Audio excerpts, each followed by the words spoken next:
Tuning in from Cincinnati, Ohio. Can you hear me? Yes, sir. Cincinnati, Ohio's in the building. And who is your question for? I'm a Karaite Israelite. I only follow Tanakh just to show you where I'm coming from. And my question is to the Israelite brother. And this is my question. Paul said, be dead to the law. Paul said, the commandments is the ministration of death. Paul said that the law is just a schoolmaster until faith has come. And now that faith is here, that schoolmaster is no longer needed. Paul said, if you circumcise, you have fallen from grace. Paul said that the letter of the law killeth, but the spirit giveth light. My question to the Israelite brother is, what does Paul have to say in order for you to know that Paul is teaching that the law of Moses is over? Okay. You don't, for one, you don't understand Paul's writings. For one, you're doing exactly what Peter said people do with Paul's letters. They twist them to their own destruction. That's the first thing. When he's talking about letter, he's speaking of the oral Torah is what he's speaking of. He's not speaking of Mosaic law. By no means is Paul teaching against Mosaic law whatsoever, because Christ, as he said in his own mouth, he says, think not that I've come to destroy the law or the prophets, out of his own mouth. And he was taught directly by the Messiah himself. So how can Paul actually be teaching against something that Christ himself said he didn't do away with? You misunderstand what Paul is actually saying, brother. Am I allowed to respond to that or no? Yes. Yeah, you can, Okay. you can go ahead and briefly respond. In the book of Corinthians, when Paul is talking about the letter, read the context. He is talking about the actual commandments. He's talking about the commandments, and he's saying that in that same context, he said that the law is he said the commandments is the ministration of death. That's what Paul said. The ministration of death. He said the commandments, not the oral law, not the Mishnah. I have the Mishnah. I study that. He is not talking about the Mishnah. He's talking about the commandments that was given to Moses on Mount Sinai. And Paul calls it the ministration of death. So how is Paul teaching for the law when he's clearly teaching against the law? All right. Let me read what Paul says out of his own mouth. I'm going to come to the book of Acts, the 26th chapter. Let me see what Paul said out of his own mouth, just to show you the brother, again, does not understand what Paul is saying. This is Acts 26, and I'm going to read verse 22. This is Paul speaking. He's saying, having therefore obtained help of God, I continue unto this day, witnessing both the small and great, saying none other things than those which the prophets and Moses did say should come. He said right here, the only things he was saying was only in the prophets and what Moses said. So how can you be interpreting what he's saying there to be that when he says it is a word for word out of his own mouth? He said no other things than those things which was in the prophets and Moses should say. So when Paul said that the commandments is the ministration of death, I would just like for you just to explain that to me, and I'll yield to the next caller.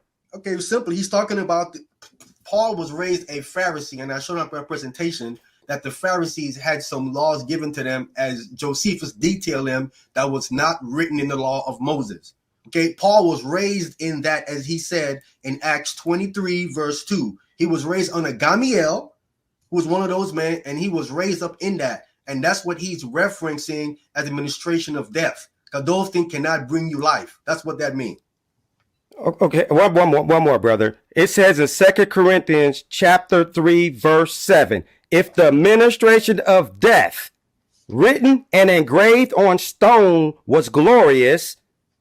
So what it says, written and engraved on stone. So when did the Pharisees engrave anything on stone, sir?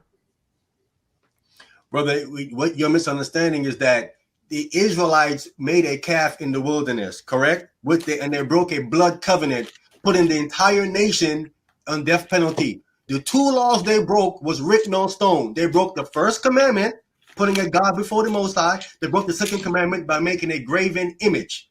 That directly goes to what law was written on stone, placing them on a death penalty. That's what he's referencing, administration of death, because they were under a death penalty, breaking a blood covenant. That's what he's talking about.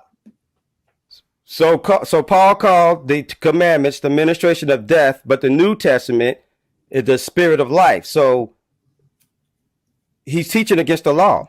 He's teaching against that ministry. Paul's saying that in a negative connotation, brother. He's not saying that in a positive light. He's teaching. Read 2 Corinthians chapter 3, brother. He's teaching the law in a negative condemnation, not a positive.